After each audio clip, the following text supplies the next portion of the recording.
mga bungang nanggaling sa Diyos. Mga anak na pinagkatiwala ng Diyos sa mga magulang. Ang mga anak na ito, sila ang nagbibigay ng saya, tuwa sa loob ng tahanan. Siyempre, bilang mga magulang, dapat ipagkaloob din natin ang tamang pag-aalaga sa mga bungang ito. Pero paano kung ang bungang ito o ang anak na ito ay may pambihirang sakit? Kayang pagbibigay ang tamang pag-aalaga. Sa araw na to mga kapatid, aking kukwento ang isang buhay ng isang anak nang pangalan niya ay Bengbeng. May sakit siyang Netherton syndrome. Ang sakit na ito ay inaapektuhan niya ang balat, buhok at ang immune system. Bakit immune system? Kasi po, pinipili lang yung pagkain na kanyang kakainin. Siyempre, pag pinipili yung pagkain na kinakain niya, bumababa yung kanyang immune system.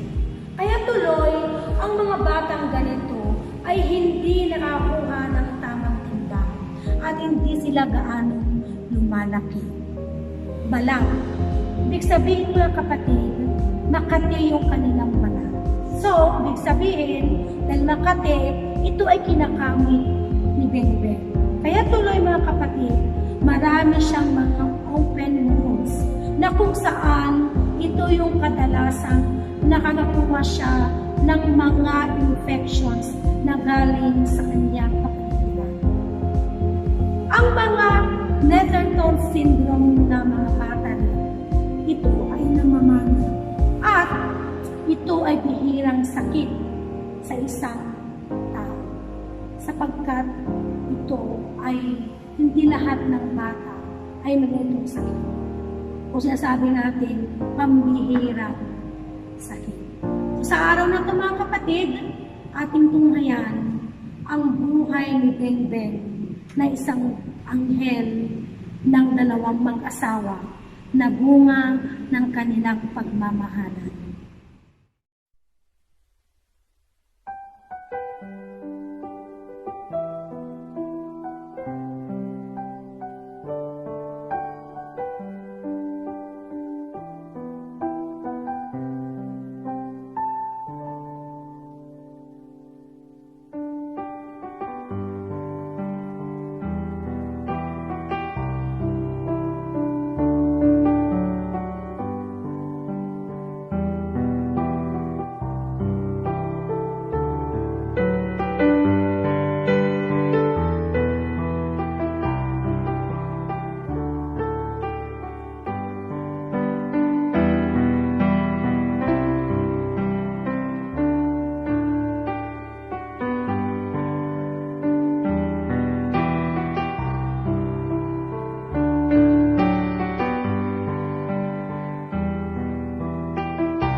Nandito tayo sa Kamaliran West ng Urdaneta City, Pangasinan. Ating bibisitahin ng isang bata ng pangalan niya ay Beng Beng. Samahan niyo ako sa kanyang kwentong pambata.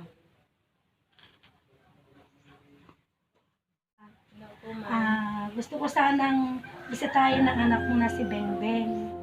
Medyo pasok po kayo. Salamat po. Hello, anak ko. Ako si Teacher Gracia. Kumusta ka, anak ko? Okay lang, anak ko. Anong pangalan mo, anak ko? Yung buong pangalan ako sa mga doon sa camera, anak. Luis Perez Ubado. Magaling naman. Ilang taon ka na, anak ko? 10 years old po. Okay ka lang talaga. Opo. Opo. Kumusta naman si mama at papa mo? Ayan din po. Inalagaan ka bang mabuti, anak? Opo. Very good. Ngayon, anak, may kwenta ko sa'yo, Makinig ka, Teacher Gracia, no? Kilala mo ito na, Kong? Sino po ito?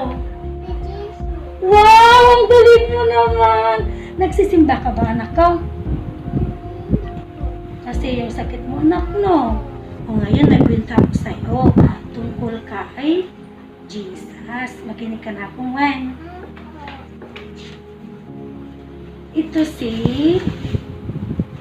Jesus. Yun, talikod siya. Ano po? Nung nalaman ng mga bata at mga magulang na nandyan si Jesus, gusto nilang makita si Jesus.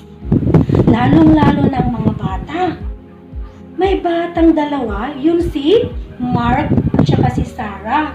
Magkapatid sila. Sabi nila, Mama, gusto namin makita si Jesus. Samahan niyo nga kami, Mama. Sabi ni Mark sa kani Zara. Kaya, pumunta sila kay Jesus. Yun. Pero, yung mga alagad ni Jesus, pinagalitan niya yung mga bata. Sabi ng mga alagad, Hoy! Umalis kayo dito! Hindi kayo papansinin ni Jesus! Kasi, marami siyang ginagawa. Sabi ng mga alagad ni Jesus.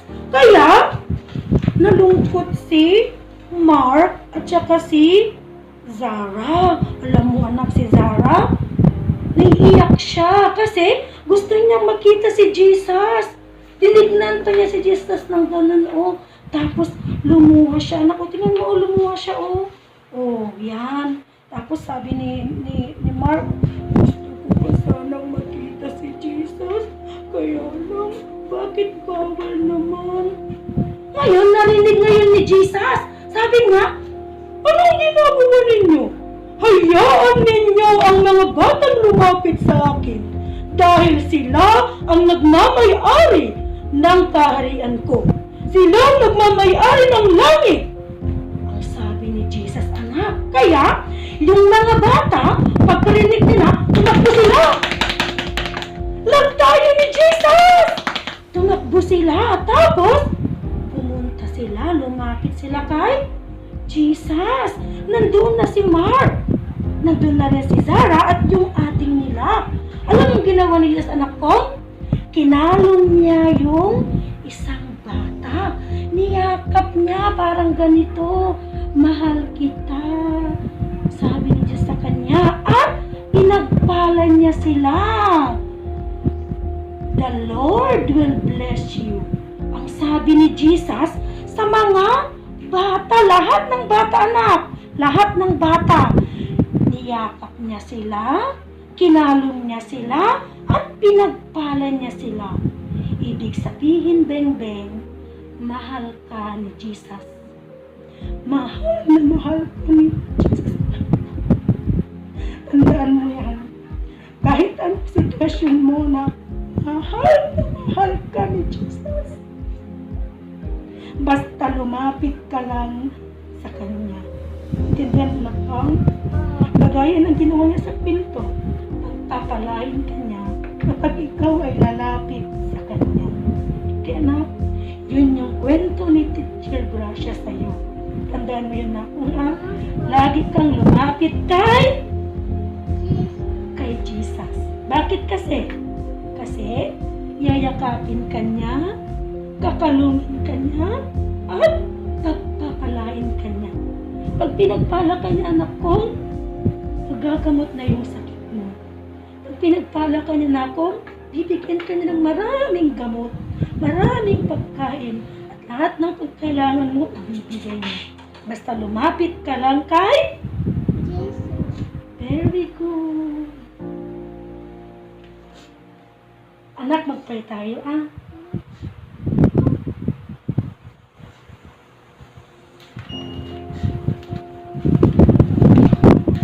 Hawakan ko yung kayo, anak ko, eh. Tayo man lang. Panginoong Diyos, noon pa man sa Biblia, ginagamot mo lahat ng may sakit. Kahit ito ay sakit na napakahirap gamutin, o napaka-imposibleng magamot, pero sa iyo posible. Panginoon, napakasakit po sa puso ng isang ina o mga magulang na pagkalito ang sitwasyon ng anak. Pero Panginoon, kung lalapit kami sa iyo, gagawin mong posible ang mga imposibleng mga bagay. Panginoon, sa oras na ito, kami nagkakaisa. Sa iyong pangalan, Panginoon, gamutin mo ang batang ito. Ito na po ang pinaka-best na regalo mo sa kanya. Gamutin mo po si Beng-Beng, Panginoon. Naway, lagi mo siyang yakapin. Lagi mo siyang pagpalain. At naway, Panginoon, hindi niya maramdaman ang anumang sakit. Kaya narito po ang kanyang karamdaman. Panginoon, mahal po namin ang batang ito. Lahat po kami ay naniniwalang tutulungan mo siya. Dahil ikaw ang Diyos na pagmahal sa mga bata. Ikaw ang Diyos na pumakalinga sa mga bata. Panginoon, pagpalain mo ang batang ito. Pinagkakatiwala po namin siya sa iyo. Ganon din po ang kanyang mga magulang, Panginoon, pagpalain mo sila. Bigyan mo sila ng karunungan, sapat na kalusugan, sapat na lakas, upang may bigay ko nila ang kailangan ng Beng-Beng, Panginoon. Turuan mo sila kung anong dapat nilang gawin para maibsan ang sakit ni Beng-Beng. Salamat din po sa mga taong tumutulong sa kanya. Naway pagpalain mo sila. Naway mas matay ang tao na malilinis ang puso ang tutulong sa kanya. Dahil kailangan po niya ang tulong ng ibang tao. Panginoon, salamat po. Dahil napunta kami dito sa lugar na ito upang magkilala namin si Beng-Beng. Muli, O Diyos, pinagkakatiwala ko sa iyo ang tahanan na ito, lalong na po si Beng-Beng. Ito pong aming dalayan sa matamis na pangalan ni Jesus. Amen. Amen. God bless you, anak ko. Tsaka pencil. Dito mo isusulat yung gusto mong sabihin kay Jesus. Ano po? Kunwari, Jesus, masakit po itong balat ko. Please, gamutin mo nga po. Ganun na. Now, ito yung paraan para lumapit ka kay Jesus. Magpe-pray ka at isulat mo yung prayer mo dito. Tapos, pagkatapos ng isang linggo, babasahin mo yung prayers mo. Nakabasa na din? Babasahin mo yung mga prayers mo. Tignan mo doon kung alin doon ang sinagot ni Jesus. Kung hindi sinagot ni Jesus, ipag-pray mo ulit sa susunod na linggo. Nakuha mo na kong na. Tapos, anak, hindi ko kasi alam kung ano yung paborito mo at kung ano yung pero niresearch ko, anak, yung sakit mo. Niresearch ko. Kaya ito lang, anak, kung yung kayang ibigay teacher gasa sa'yo na kung no. Prutas. Tapos, bumili ako ng taga-vitamin C siya. Bumili ako ng vitamin C mo, anak ko. Tapos, meron kang sabon na daw. Ito, anak ko, may moisturize na yung skin mo para maging yung skin na ako. No, ito. Ito. Tapos, minom ka ng Yakult. Ayan, may Yakult ka. Tapos, alam ko kasi anak na kwan, kaya ang binili ko na tinapay yung kaya din lang ng teeth mo. No? Tapos, hindi ko na alam kung ano ang milk mo, anak ko. Ito lang ang alam kong binili. Oh, okay lang sayang. Lahat ito na po ay Christmas gift sa ni teacher. Pag si teacher ay pinagpala ulit na kung babalikan kita ulit.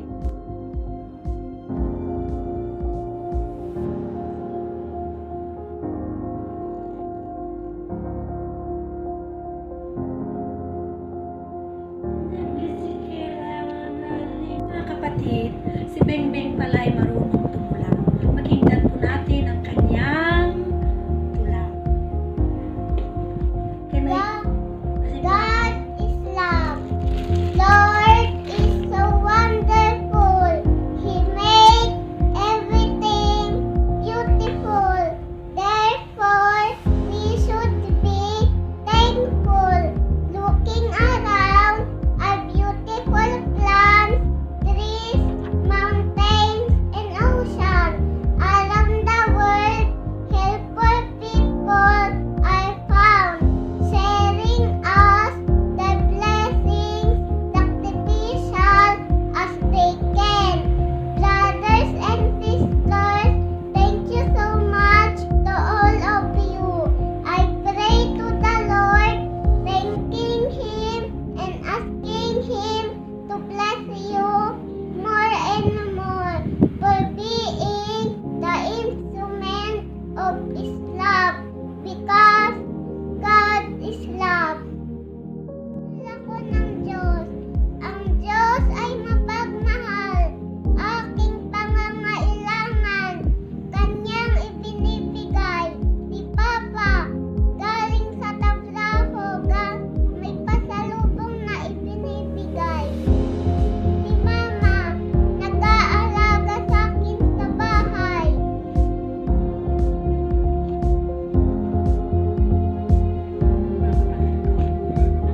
Ang mga kapatid ko, nagbibigay aliw sa buhay. Sa aking pag-aaral, maraming gumagabay. Mga taong may pusong mapagbigay. Si Lola, si Madam Elvira, si Madam Nilda, ang mabuti at mabait na principal sa Lasaga. Kaya ngayon, sa graduation ng kindergarten, ako ay kasama. Thirst, thank you. One night I was so tired that sleep could not come my way. It's what a joyful day. My supporters come to visit me. The Lord is great and powerful. He owns the whole world and everything in control, touching hearts of people to be helpful, lives and unfortunate like me to be hopeful.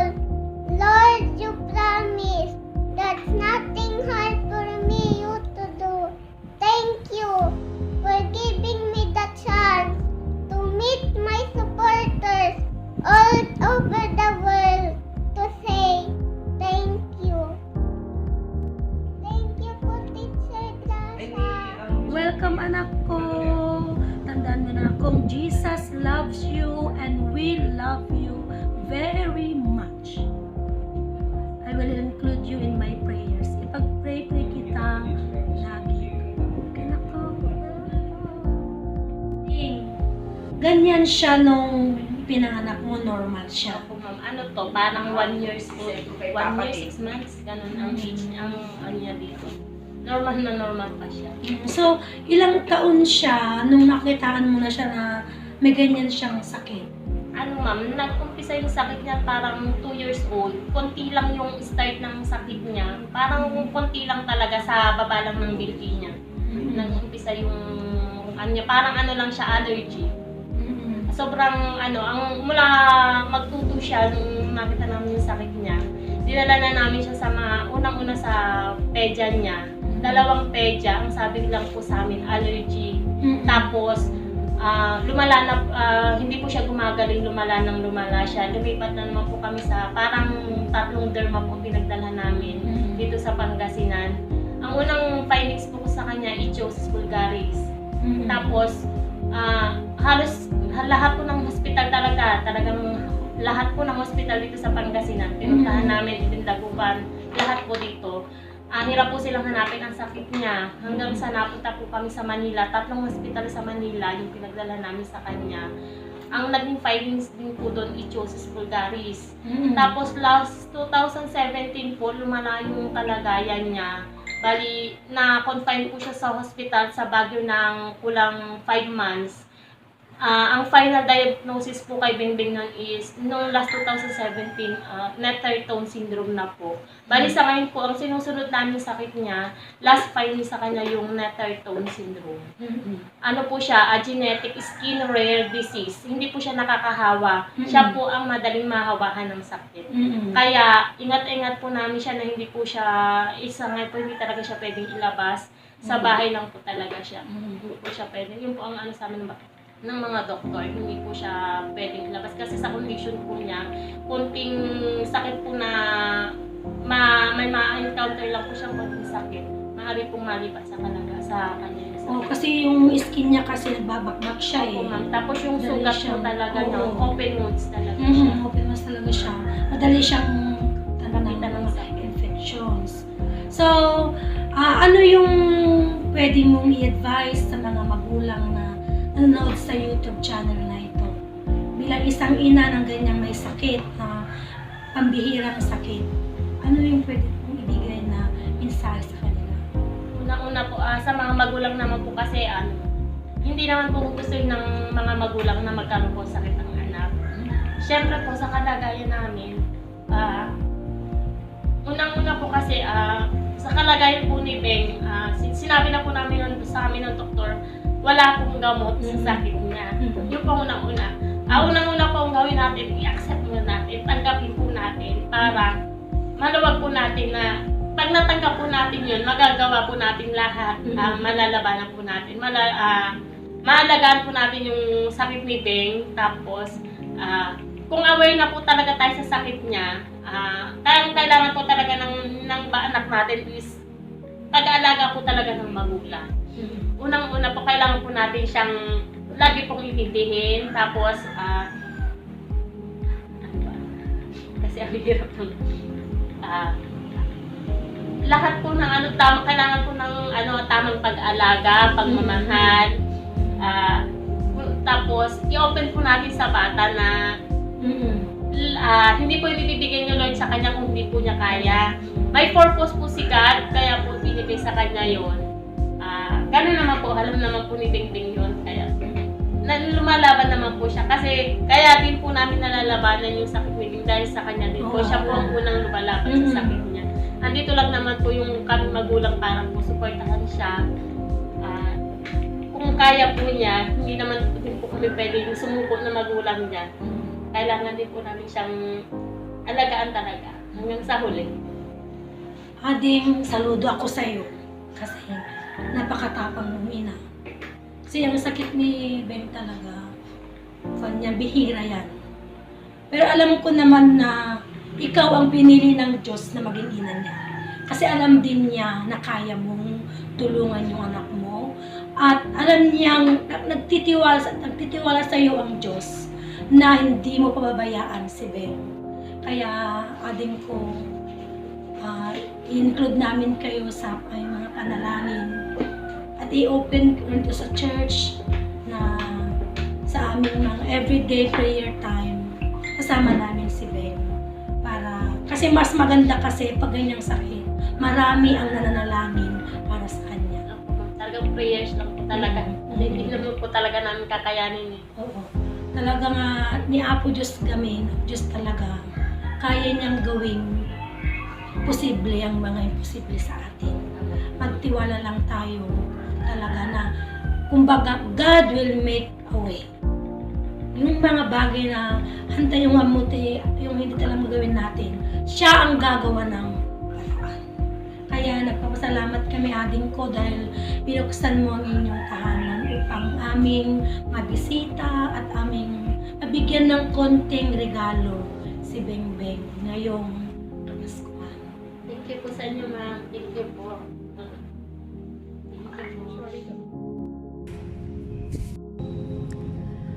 Bawat tao sa mundo ay naglalakbay na may iba't ibang dala. Mga tao na binigyan ng Diyos ng pagkakataon upang mamuhay sa mundong kanyang nilikha. Iba-iba ang katayuan, iba-iba ang mga karanasan. Isa dito ay si Bengbeng, isang batang may pambihirang sakit. Pero kung titignan mo siya, hindi ka maawa sa kanya sapagkat napakalalim at napakalakas ng kanyang pananampalataya sa Diyos. Isa siyang inspirasyon sa ating lahat, mga kapatid. Marami tayong mga problema, marami tayong hinaing sa Diyos, marami tayong reklamo sa ating mga buhay. Pero si Bengbeng, hindi siya nagreklamo sa kanyang karamdaman. Gayahin po natin siya. Isang batang paslit na punong-puno ng pag-asa ng kanyang puso, punong-puno ng kasiyahan, at punong-puno ng pagmamahal sa kanyang puso. Gayahin natin siya na maging matapang sa buhay, matatag, may malalim at malakas na panampalataya sa Diyos. Salamat sa buhay ni Bengbeng. Isa kang inspirasyon sa aming lahat.